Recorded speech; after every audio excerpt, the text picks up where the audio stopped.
It is our first show of the season, Gopher Basketball Weekly, with head coach Richard Pitino, Justin Gaard, along with Mike Grimm, and we are ready to rock and roll. And I can tell already Coach Richard Pitino is excited that he has another year to spend with Justin Gaard and Mike Grimm. I'm excited. I'm not excited to be on camera, but I'm excited to be here. I actually enjoy it. We say it all the time. This is not to toot our own horn. I never say I'm good at anything, but I think actually this is a good coaches show. So it's exciting to be able to do it again and spend it with you guys. Yeah, no doubt. I mean, I've done, in my long career, done a lot of coaches shows, and this has to rank, in the top 15 or 20 of the coaches shows that I've done over the years. Yeah. You mentioned we're on camera, so for those that are listening on the radio, there is also a social media aspect. You can go to gophersports.com and watch us on Zoom, and we get to see Gaardsy wearing his Vikings sweatshirt here on the Gopher Radio Network, so that's a thrill for everybody as well. We're one for one. One, you told a bad joke in the first 5 minutes, which you're known for, and you've also commented on my wardrobe, which you're also known for. So you're 2 for 2 as we start this show of the Mike Grimm bingo card for anybody listening at home. I'm sure there's going to be an officiating cheap shot here in the next 5 minutes, so that should be your first bingo. That's the free space on the Mike Grimm bingo card that you get. Before we came on, yeah. Yeah, so we got all that going, but I'm just happy. I miss seeing you guys in person. I'm sitting here in the bunker. I'm waiting for my pictures of Richard and me in the back to fill up with these frames for episodes 2 through 15. I've got a couple from over the years. Those will be in the frame soon, but I miss seeing y'all in person, but I'm glad we're doing the show again. Yeah, and you mentioned too, JG, that the show will lose a little of its soul in that what people now that Coach is on camera, he's less likely to give those weird looks when you ask those weird questions. Yeah, it's the show behind the show. It's almost like the show now has a mask on. We can't really read the coach's lips anymore when they're coaching with their mask on. This show now has a mask on. You're not going to get the full flavor. At least we aren't going to get the full flavor with the looks, gestures, all that stuff, but that's all right. It's still going to be a good show. I could give you the full thing if somebody signs something that says I can't be fired for being authentic, but other than that, I'm going to have to hold back a little bit.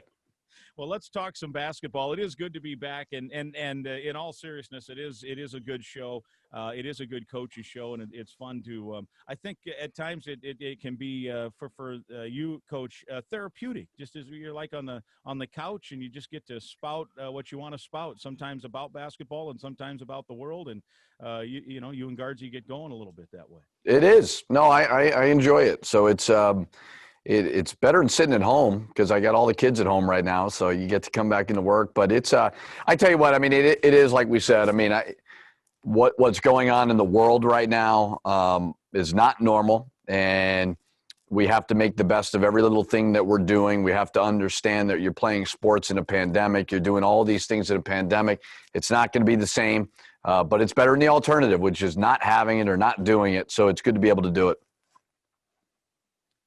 Gaardsy, let's talk some basketball now with the head coach, Richard Pitino. Coach, you sit just a general thought here. Now you're 6-1, coming off of a nice win on Sunday night against a really good St. Louis team that plays hard and is skilled. I mean, they have some skill. They've got some bulk. They've got some speed and size. And you pretty well controlled that second half of basketball. So two-part question. One, just kind of generally, how do you like where you're at 7 games through? And then we'll get in specifics to that St. Louis team. See, there's the first look. We got it right there. 7-1, I believe. Yeah, because your math is correct. Yeah, that's why. Yeah. Which game? A couple years ago, I won 8 in the whole year, and there was no pandemic going on. So I'm going to get my credit for the 7. I would say a couple things. Okay, we are playing sports in the middle of a pandemic, and it's not anybody's fault, but media is covering it like we're playing sports normal. Fans are, they're cheering for your team as if we're not in a pandemic. This is very, very, very unique. The amount of things that are thrown our way, whether it's a player with testing positive, thinking he's out 21 days, and all of a sudden it's a false positive, or they're tested positive, they're isolated. I mean, there are so many things, and it's not complaining, but it's just not normal, and it's challenging. Morale on a day-to-day basis is totally different. We have 6 new players, and these 6 new guys have not experienced the University of Minnesota. Whether it's going to Sally's, which I don't want them to go to all the time, and I know they're going to, or going to an on-campus party or walking over to the student center. Like, they haven't experienced any of it. So it's legitimately the dorm, it's their online classes, and then it's with us. And we're not always in the best of moods, and basketball is not always going great, even when you're 7-1. So it's just, it's been a lot, but we're fortunately 7-1. And I thought we took a major, major step forward last night versus St. Louis. So how has it changed how you've coached or how you have dealt with the guys? I mean, has it changed how you've gone about your business just on a day-to-day basis? Because as you said, there's a lot going on. Yeah, I mean, it may surprise you, but I'm actually somewhat of an empathetic person. But they're going to have bad days. And what I try to do, and again, like, I think everybody is having bad days, whether it's your wife or close friends or whatever, like, and when you're a little bit younger, you probably don't know how to deal with it as much. So you got to give them a pass from time to time, but still be able to hold them accountable. But also appreciate, like, they don't have to play. They don't. I mean, they can opt out, but appreciate what they're doing, because they're doing it because they love the game.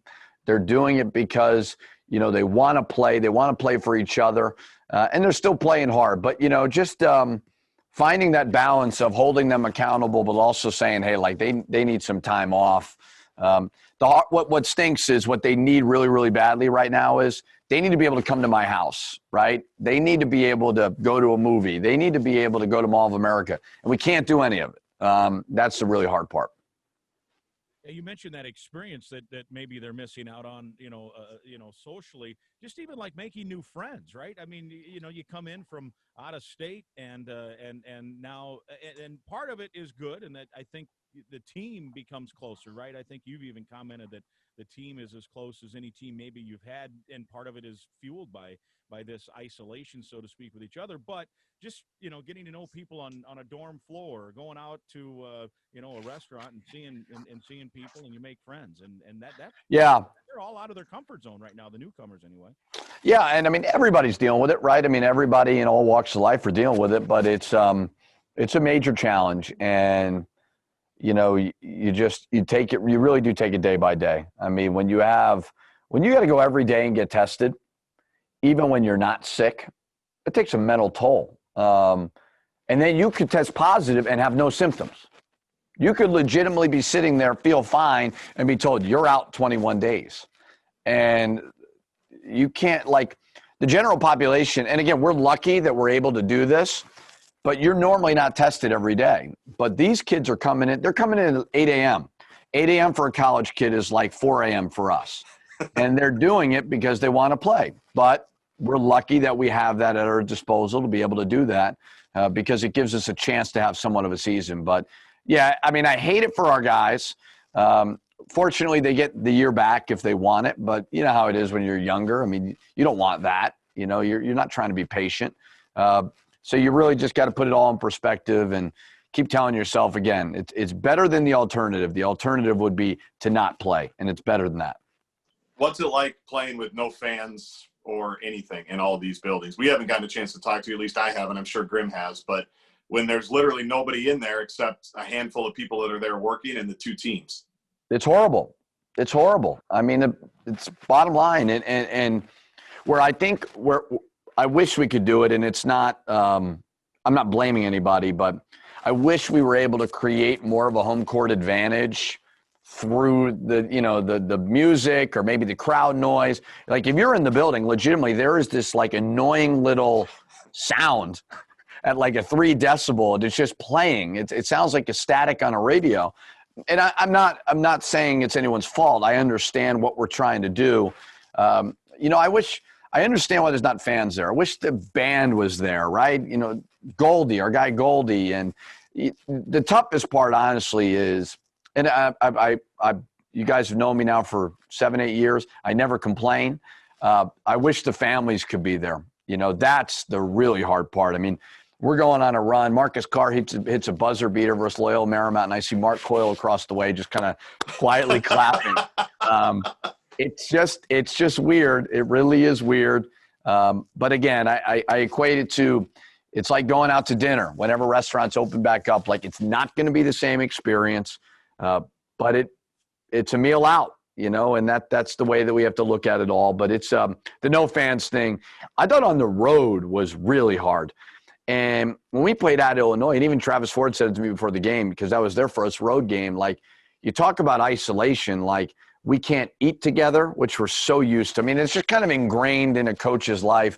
You go on the road, you go into that little ballroom, you got the chicken, the steak, the broccoli. It's like the same meal every single time.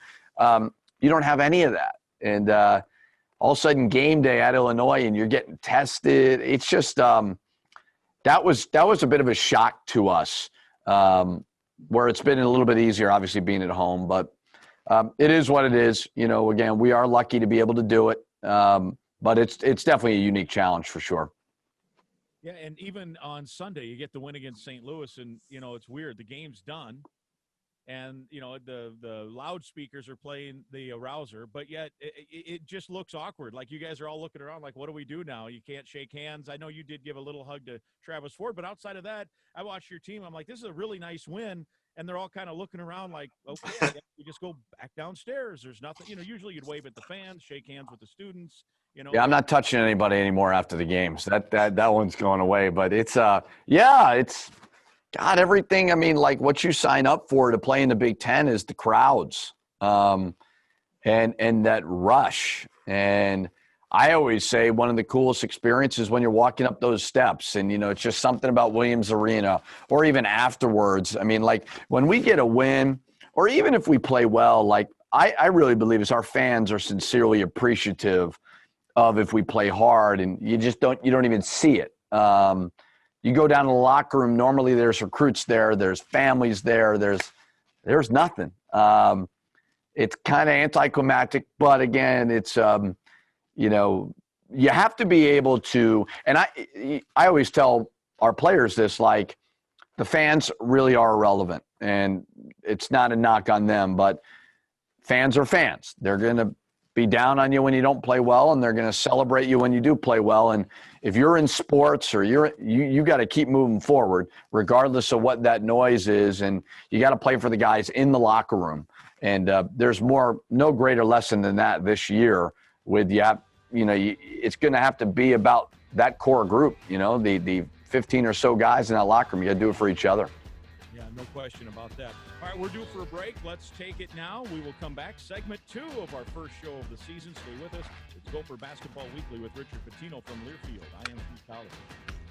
Welcome back to Gopher Basketball Weekly with head coach Richard Pitino, Grimm and Gaard along with the head coach. The show sponsored by Onward for Business, presented by Sunbelt Business Advisors. They want to be on your team when you buy or sell a business. Onward for Business, the one-stop shop for buying or selling your business and for payroll, insurance, bookkeeping, and more. Onward. Our thanks to them for sponsoring Gopher Basketball Weekly with Richard Pitino. And let's continue that conversation about, and it's a little bit of a dead horse that we're beating here on the no fans thing. But you mentioned the Illinois game and how strange that was. And we're all kind of learning this. And I know I asked you about this in the pregame show too, about have you talked to other coaches? We see on Sunday that Michigan State was on the road and lost to Northwestern. Illinois was on the road and lost to Rutgers. And I don't know what it means. If it means it's a better home court advantage because there's not that, sometimes you need hostility to create energy for yourself too. You want that, orange crush to scream at you. And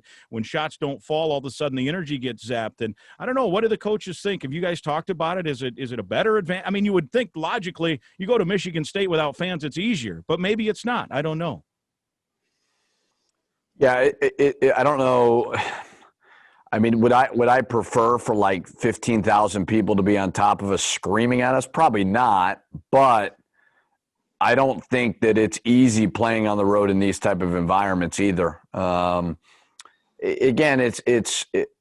we're trying to normalize something that's not normal, and it's never going to be normal. Hopefully it gets back to normal, I should say. But, playing in front of no fans when everybody I've been in this business for, I don't know, going on 16 years.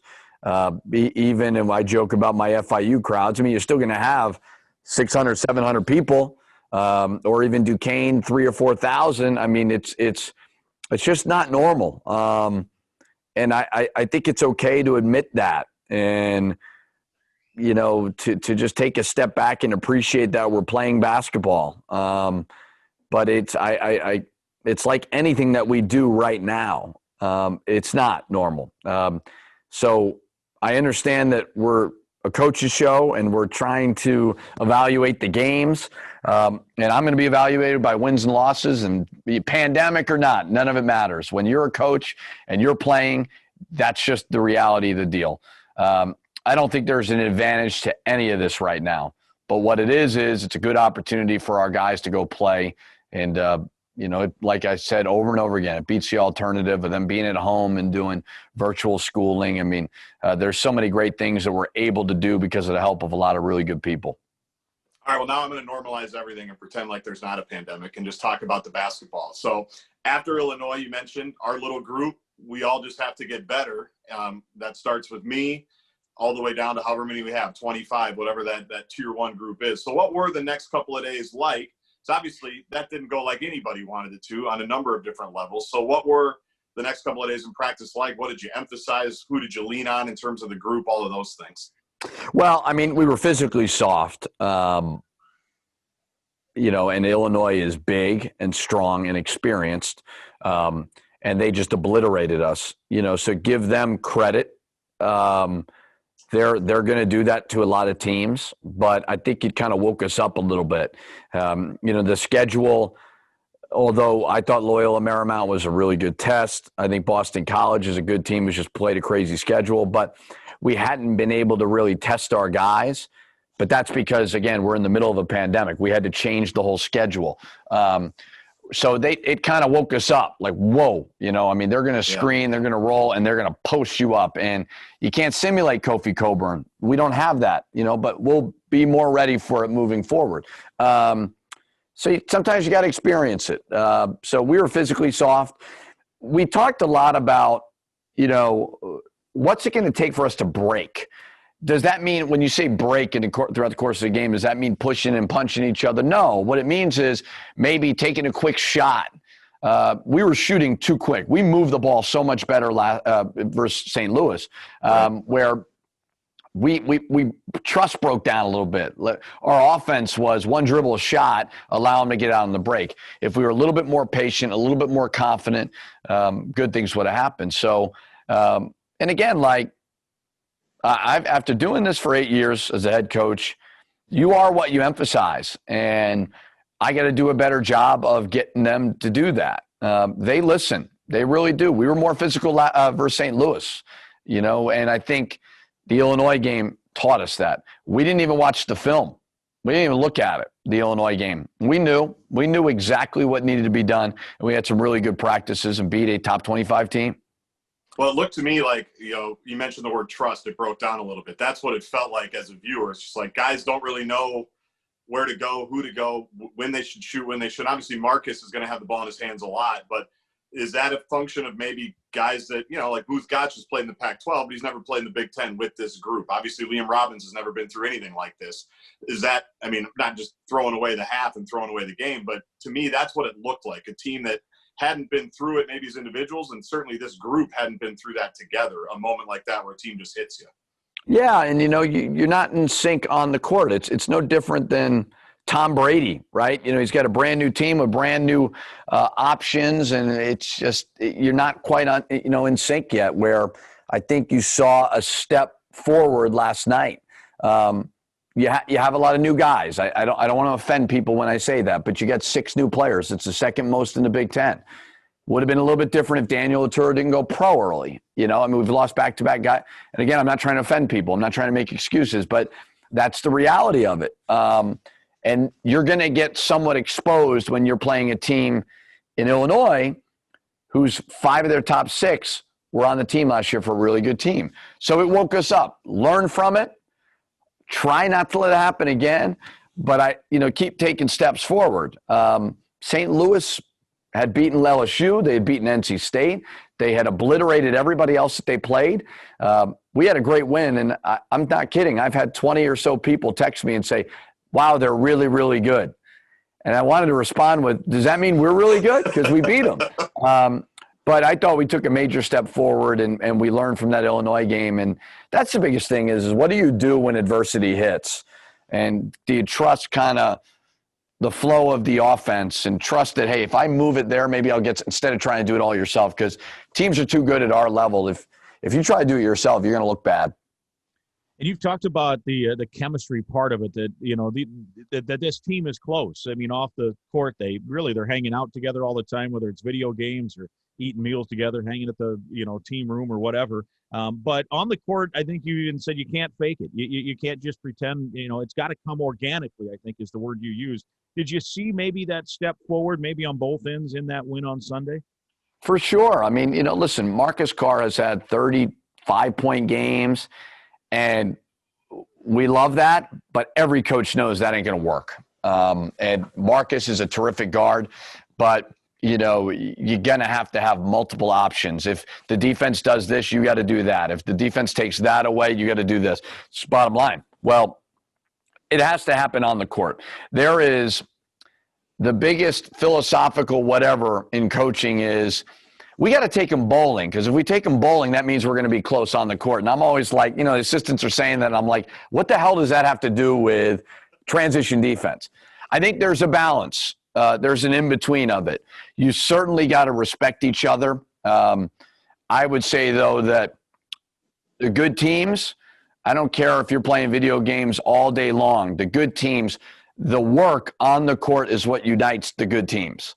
And that's what I keep telling the guys is like, our guys are really good guys. They're really good guys. They're about the right things, but the work on the court is what is going to say, okay, we're all working hard together.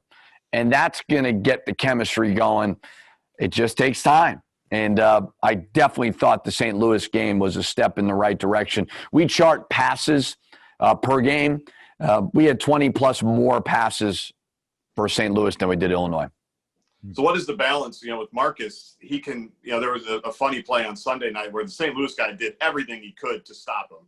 And Marcus just made an unbelievable shot after dribbling for, 10 or 15 seconds. And the St. Louis guy threw his arms up like, what else am I going to do? He can get his own like that all the time, right? But there's a balance of moving the ball and getting others involved. So what is that as a coach? How much do you talk to him about that? Like, because he's going to get maybe 5 or 6 shots like that every game where he just does it on his own.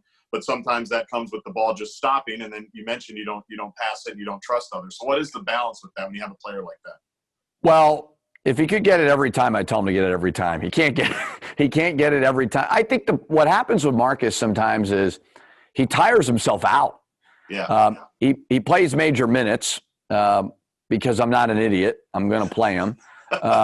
But sometimes just not doing it when you're really tired is really important. Like you saw versus Illinois, we had some bigs have some open looks, but they were tired.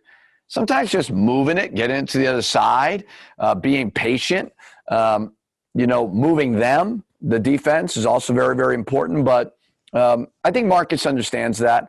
I thought he was much, much better versus St. Louis with that than he was the other game. And also continuing to get to the free throw line, which we've been terrific at. I mean, St. Louis was very, very physical. But, yeah, we for everybody, 5 guys got to touch it. It gets everybody engaged. It gets the defense moving. We constantly say, move them, then drive them. But you got to move them first. You don't want to drive a set defense. And sometimes we fall into prey a little bit of that. I thought our ball screen offense was really good versus St. Louis. We got some kind of getting to the lane, hit over the top with the bigs, which was really good. So step in the right direction, and you just got to keep moving forward. All right, let's take another break. We'll come back. We'll preview what's coming up later in the week, Christmas night, in affair with the University of Iowa. We'll preview that and more when we come back. I want to remind you, Onward for Business, presented by Sunbelt Business Advisors, wants to be on your team when you buy or sell a business. Onward for Business is the one-stop shop for buying or selling your business and for payroll, insurance, bookkeeping, and more. Onward, they sponsor our show. This is Gopher Basketball Weekly with PJ Fleck. No, Gopher Basketball Weekly with Richard Pitino from Learfield IMG College. Welcome back to Gopher Basketball Weekly with head coach Richard Pitino, Mike Grimm, and Justin Gaard with you, segment 3. And as always, segment 3 means it's the long contested 2.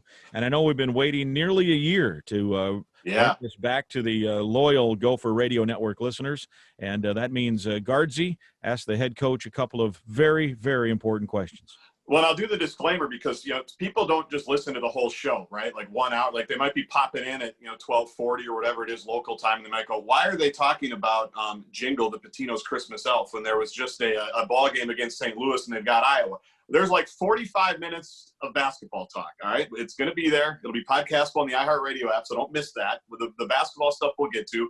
But I feel like there's been a little bit withdrawal, Richard, because by now we've done like 3 or 4 shows. We know everything that Jingle the Pitino Christmas elf on the shelf had been up to the last month. Did Jingle make a return this year, just a couple of days before Christmas? And how's that whole process gone at your house? I don't like Jingle. I hate Jingle, to be quite honest with you.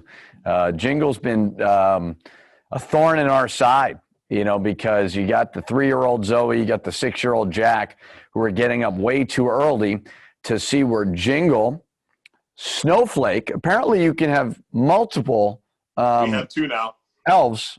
I think it's a girl and a guy. Yep. And then we have a dog, Bernie, named after our deceased dog, who's made a return through some stuffed animal of some sort. So you've got 3 different situations moving around there. So they're back. My guys don't seem to be fazed by him from a behavior standpoint. Nope. But they did stay up in the North Pole one time because the kids were misbehaving, which I didn't know they could do, but that can be done. Yeah, that we've had one, not this year. If it were up to me, they would have stayed up. I got overruled on the vote that they ended up somehow miraculously letting a few things slide the day before. We have 2 as well. It's Bob, and now Poppy is the female elf for our 2-year-old daughter. And you're right, the behavior, it's supposed to be a behavioral lever for the parents. No. It's not. And it's not. And that's the unfortunate part. These kids are getting more arrogant by the day, and there's I don't know if it's the pandemic or whatever, but they're above everything. And, they're all huddling up with each other, talking to each other. And what needs to happen is the parents need to band together. And we try to do that and communicate with each other through the North Pole, obviously, because they're taking advantage of it, and we can't let them win. So how have you tried to normalize like stuff for the kids during all of this pandemic? We've had like 9 holidays now, right? We've had Easter, we've had 4th of July, we've had Labor Day weekend, MEA, people like to do stuff, but Christmas, it is an important one for the kids, right? It's supposed to be about family and the whole holiday season. What's it been like for you guys to try to make it as normal as possible for the kids, if you even care about them? Yeah, no, you try to. It's, playing at 7 o'clock on BTN is not quite ideal. I know when we were going through this, they were kind of selling us, if you're playing on Christmas, we thought we were getting, I think I told you the 3 o'clock slot on ABC, is going to be Van Gundy, Breen, and Mark Jackson on the call. Well, we're going to play at 7, so it takes away from Christmas dinner a little bit. But yeah, certainly there's enthusiasm. They don't know, the kids don't really know. Tough part is the sports being taken away from them. That stinks, but you get it.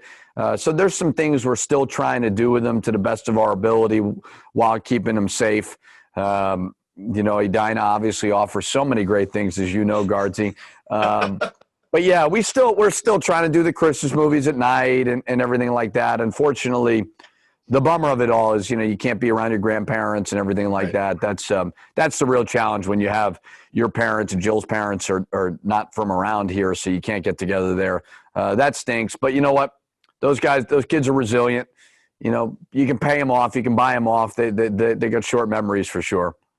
What have what's the Christmas movie list been like? What is your kids taking? Boy, they've absolutely loved all the hijinks in Home Alone and Home Alone 2. They just found it hilarious. We've gone Home Alone 2. Jill and I did Die Hard the other day over a bottle of wine. That was fantastic. The kids were not there for that. We done Elf. We Christmas Vacation, they were okay with a little bit. And then we did Rudolph the Red-Nosed Reindeer last night or 2 nights ago.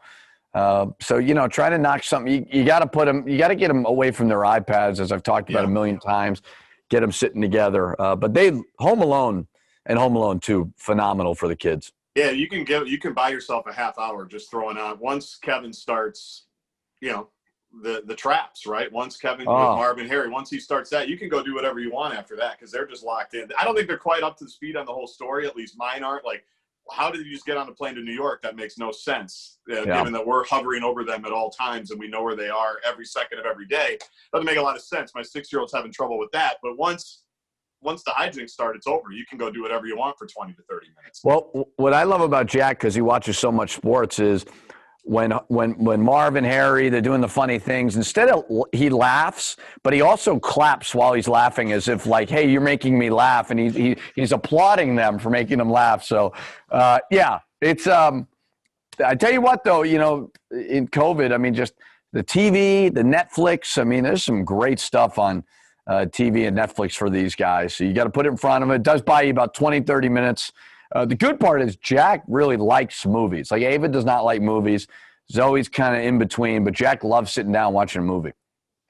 Grimmer, Christmas Vacation, we found one for your generation.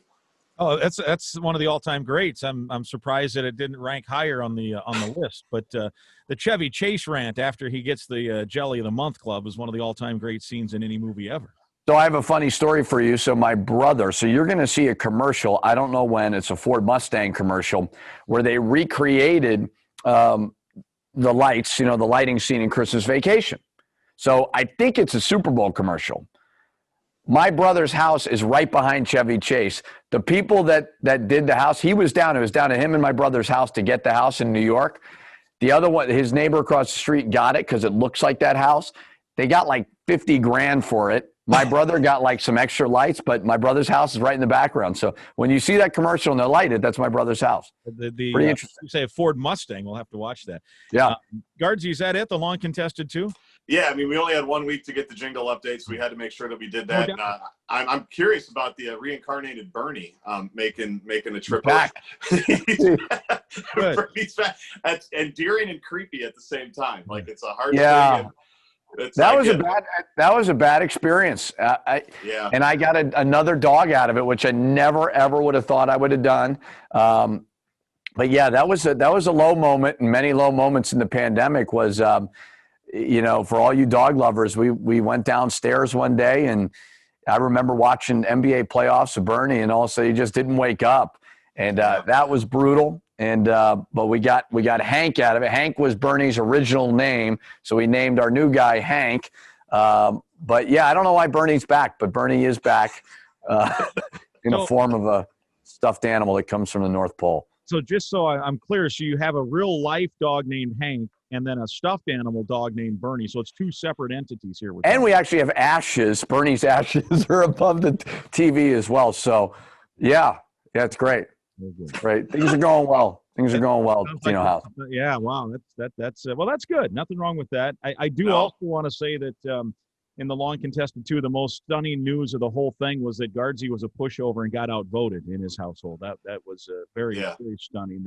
I don't even get a vote. I'm a dues paying non-voting member of my household. That's how I roll. That's how I roll. 100%. Yes. I always say whenever my wife complains about everything, right? I always say, when she's complaining, I have Iowa on Christmas night on national TV. Yeah. So sorry that you have to walk around in your pajamas while the kids yell at you. Opening all their presents. Yeah. You've got Luka Garza coming down. I got Luka Garza all night. Yeah, exactly. Yeah. On Big Ten Network, not ABC. Yeah, not Mike Breen. It's gonna be Corey Provis, not Mike Breen. But probably will be. I hope it's Corey, but I haven't seen him in forever. Yeah, it'd be good. It'd be good to see. All right, let's take a break. We'll come back. Our remaining moments here. Stay with us. Sunbelt Business Advisors, Onward for Business, brings you Gopher Basketball Weekly with Richard Pitino from Learfield, IMG College. Welcome back. It's Gopher Basketball Weekly with head coach Richard Pitino, Mike Grimm, and Justin Gaard with you. Coming up on Friday, a Christmas night game, Minnesota and Iowa. We'll take air at 6:30. Tip-off 7 o'clock from Williams Arena. And let's talk about that. You were talking just before we went into the break, Coach, that, how are you going to spend Christmas? Well, I get to come up with a game plan to try to stop one of the better teams in the country with an offense that, is pretty good. You got Garza down low, who's a load, and then it looks like they've got a bunch of guys that can shoot the three, too. Yeah, I got a text from my dad this morning at like 6 a.m. He said, you need to figure out a trap scheme for Luka Garza. And I responded with, it's not as easy as you think. And his response was, I trapped Shaquille O'Neal when I was at LSU. You can trap Luka Garza. But he makes it challenging. I mean, their offense is terrific. He catches it so deep, puts you in foul trouble. I mean, he's an unbelievable talent to go along with a lot of other guys. I mean, they're stepping up. So it's a challenge, but, hopefully we present a challenge for them as well. I also remember your dad tramped Tim Duncan at an NCAA tournament game here at the Metrodome when I was a youngster. So maybe go back and find that film. Oh, no. I mean, honestly, I'm not – that is like a clinic of how to trap. Yeah. But Garza's unique in the sense he catches it so deep that it's really not as easy as you think to do. It's not like he's catching off the block. He's so physical and relentless in where he catches the ball. One of the things that they do, too, even on Sunday with St. Louis, so French got a couple of looks early, right, and had like 6 points in the first 3 possessions, and then you get away from it, and all of a sudden, certainly it's something that you guys also do. The one thing Iowa does is they're just relentless. They don't care. They'll throw it to him 50 straight possessions if it's there. So, they don't get away from that very often, and it's weird because, the novice guys like us that watch are like, why wouldn't they just keep feeding the big man? Well, Iowa does. They just keep pumping that ball in there. He'll take 40 shots if there's an opportunity there. Yeah, well, I mean, they're smart. He is the best player in the country. I think what he does is he physically posts up so hard. I think Liam, with a little time, maybe one more offseason, Liam's strength is going to really improve. And he's going to be able to do that. He gets a little bit fatigued when he's posting up and wrestling with guys where Garza just doesn't get tired. He is relentless. Garza is not fast, but he runs harder than anybody I've ever seen. And he just keeps going and going. And he's got great stamina and will and determination to be able to keep doing what he's doing. And like you said, I mean, I would say the 2 best teams in the country throwing it inside are Gonzaga and Iowa. They just keep going, and it's like they just keep chopping wood. They just keep throwing it in there. And I think most coaches want to do that, but it's a matter of being able to sustain that post up without getting tired. We haven't talked a ton about – go ahead, Grimmer. No, I was going to say, along those lines as well, as you try to, okay, let's trap Garza, or it was the same back in the day with Ethan Happ, right? Well, you trap him, and now you got to pay the price because, the kick out all of a sudden is there, and that's the debate, right, as to you're going to double him, you're going to trap him, and then you got Bohannon and Frederick and Wieskamp that all can hit threes on a pretty consistent basis. Yeah, I mean, Garza is Ethan Happ, but stronger, more physical, and can shoot. Yeah. Well, and on top of it, and this is, I always thought, an underrated skill, because you think about centers, they get most of their shots in tight, but they're shooting 50% or whatever, or less oftentimes. Oturu had it, just a knack to score. I mean, around the basket, and Garza certainly has it as well, where it's not as easy as you think, and they have the soft touch, and they're in close, and when it's off their hands, it's going in the basket. Daniel did it legitimately. We watched the Illinois game from last year. I mean, he would do it without even breaking a sweat. Mm-hmm. That's how just naturally gifted he was. Luka's a terrific player, a really unique player. He's going to score a lot of points. A lot of teams that have played Iowa, he's going to score his. You got to stop the other guys, and you really do, as well as – it's not just Luka, and he's really good, but we got to be able to execute our stuff. And, they're very consistent with what they do. From an offensive standpoint, they do it really, really well. Well, one of the guys we haven't talked a ton about, because this is the first show, is Liam Robbins. You mentioned that, he probably needs to get a little bit stronger. Has there been a theme to, his foul trouble? He's obviously spent a lot of time, on the bench because of fouls. Is there a theme to those? Because obviously he's important for you. I mean, a couple of big blocks yesterday when you were having trouble scoring and playing great defense. We saw what he can bring. As you've watched that, has there been a theme? Yeah, bad officiating. Right, Grimmer? No, I mean, honestly, I mean, I think early it was a little bit too excited, maybe a little bit out of position. You know, last night he was in a little bit of foul trouble where I thought the calls could have gone either way, but I saw it from both ways, honestly. Kofi Coburn is going to do it to a lot of guys. Yeah. But you know what? We need him in the game. You know, we don't need him on the bench because he's so big. An underrated thing that he does is he blocks shots. I mean, he's got great length at the basket. He was hitting free throws last night. You know, so I think it's when you've been playing for 2 years in the Missouri Valley, which is a great conference, but they don't have the size that he's going to go against with the Kofi Coburn, Luka Garza, whoever, you know.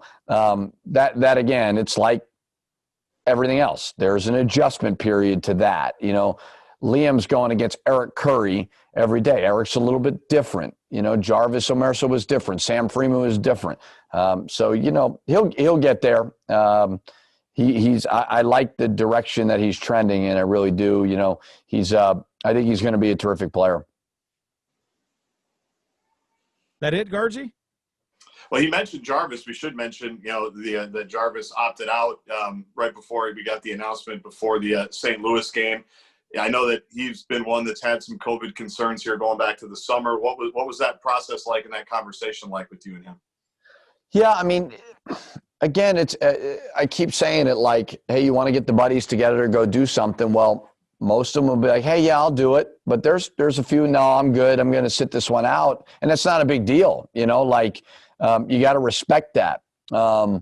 With Jarvis, this didn't surprise us.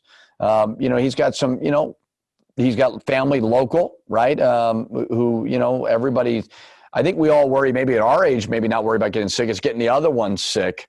That's the issue. You know, and so for Jarvis, he had concerns. And I think he just, you know, sat down and really, really thought about it and said, okay, like, you know, do I feel comfortable doing this right now? And we told him, like, if you don't feel comfortable, we get it and we support you. And so he came into me the other day and we talked about it. And I said, listen, you've given me everything that you got on a daily basis. I respect it. I appreciate it. And I respect your decision. And so now you mentioned in the pregame the other night, and then again afterwards, you're looking at maybe you know, those limited minutes. You got Curry may get a couple extra, and now Sam Freeman off the bench. We saw him for a couple of minutes. That's kind of the way that you make up for that. Yeah, you know, I mean, what's very, very hard is to play 3 players at one position. Now, foul trouble may force you to do it, but you're normally going to play 2. I think Sam is going to be a really good player. I really do. But, you know, you got Curry, who's got experience. I think he's playing better and better. You obviously got Liam is very important. You got at your power forward spot. You have Isaiah Enan, who's clearly getting better. Brandon Johnson, when healthy, is a good player. You know, so Sam just needs to keep focusing on getting better because he's got the size. He's got the physicality. He does play hard. So I think he's going to, you know, I think he'll take advantage of these minutes that Jarvis may have taken before, and you know, I think he'll be excited about it. All right, well, very good. Our time has come. How about that for the first week of the show? Guardsy, what would you give a letter grade on show 1 here? I think it's a good solid A-, a good play. I thought you early kind of got us off to a slow start, but we picked up the pace after. I thought we called a quick 20 early, and I think we never looked back. That was nice. Nice you guys could pick me up there. You know, it's good teamwork. And also the A- is nice because it gives us room to grow. Exactly. You never want to, like I won an NIT championship my first year. You never want to do that. You just slowly build it up. We don't need to be great right now. We need to be great in week 4 and week 5. Yeah, we purposely set the bar low here on the first show, so that was nowhere to go but up. All right, well, very good. Merry Christmas to you two. Good to see you. We'll see you Friday night at Williams Arena. That has been Gopher Basketball Weekly with Richard Pitino from Learfield, IMG College.